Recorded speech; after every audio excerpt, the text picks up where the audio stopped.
The time is now to become a real boy. Stick around and I'll show you how to defeat the Nameless Puppet in the Liza P. I'll post my stats at the end of the video, and when we get into the full fight, I'll show you what equipment I used. But let's get into a breakdown of his moveset, starting with phase 1. The fight usually starts with this dragging slash with a follow-on horizontal swing. This attack starts with a high guard and goes into a double spinning slash. Next is a low sweeping attack from the left with a follow-on strike from the right. Here's what it looks like in full succession. The next attack is initiated by a run, and then it goes into this jumping spin attack. Now for second phase. Second phase usually starts with a Fury Dash. Next is this jump into a lunging spin. Next is a lunging whirlwind attack. It looks like this. Here it is again in an extended form. Next is a dash attack that goes into a leap and then into a slam. Here's a double bladed lunging attack.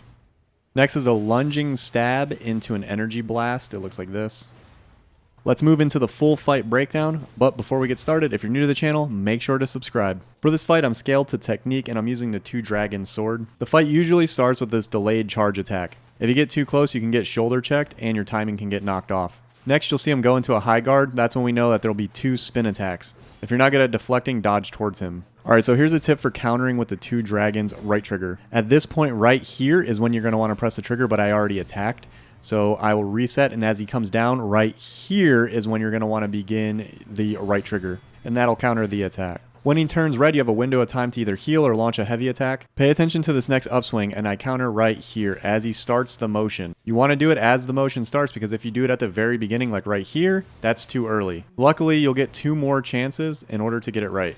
If you're not using this weapon, it's easier to just dodge towards him or to go for a perfect block. Depending on what you're more comfortable with, either dodge forward during this 4-swing attack or go for perfect dodges. A rule of thumb is typically the smaller, faster enemies have their guard broken faster. So the more perfect blocks that you get or heavy charge attacks you get, the faster their guard breaks. Next is that running attack. As soon as he accelerates up is when you're going to want to start your counter or prepare for your parry.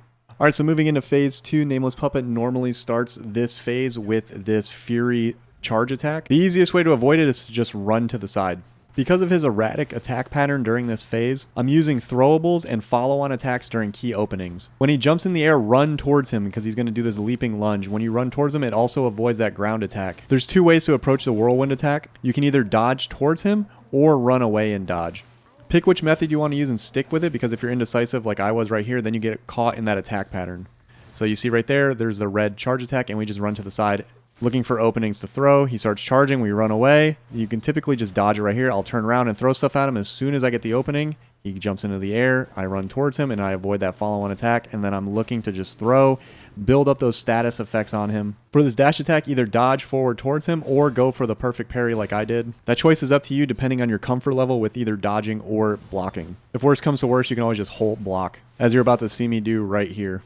I'm looking for openings to throw items at him in order to continue the status effect. What I'm also doing is trying to create separation in order to get him to go into that Fury dash attack or into that jumping whirlwind attack, because those 2 attacks have big openings at the end of them. When he goes into this high guard stance and you see his eye light red right here, dash laterally. I absolutely love the saws because they help build up that stagger. When he goes into the lunging stab and you see red particles, know that the laser attack is coming. That one you just dodge to the side. On the slam, we're just looking either to dodge forward or to go for that perfect block, which I missed both of those right here. Now I'm kind of in survival mode again. I have no health left. We're just trying to get separation from him, block as much as we can. I'm trying to get him to go into one of those longer distance attacks, and the reason is because after those attacks, he pauses for a second, and there's a window in order to block. Here comes a charge attack. We need to get to the side, out of the way. That was the attack that I was hoping would happen, but I'm too far away, and I don't want to be greedy and end up getting punished for it. I'll use this window to use throwables. This is an easy dodge right here, and as you can see right there, there's the opening, and we just follow up and finish the fight.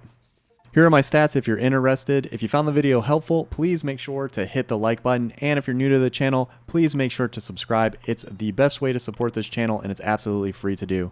More Liza P videos soon, followed by Lords of the Fallen. I'm RYZEN, and remember, if there's a boss, I'll help you defeat it. Thanks for watching.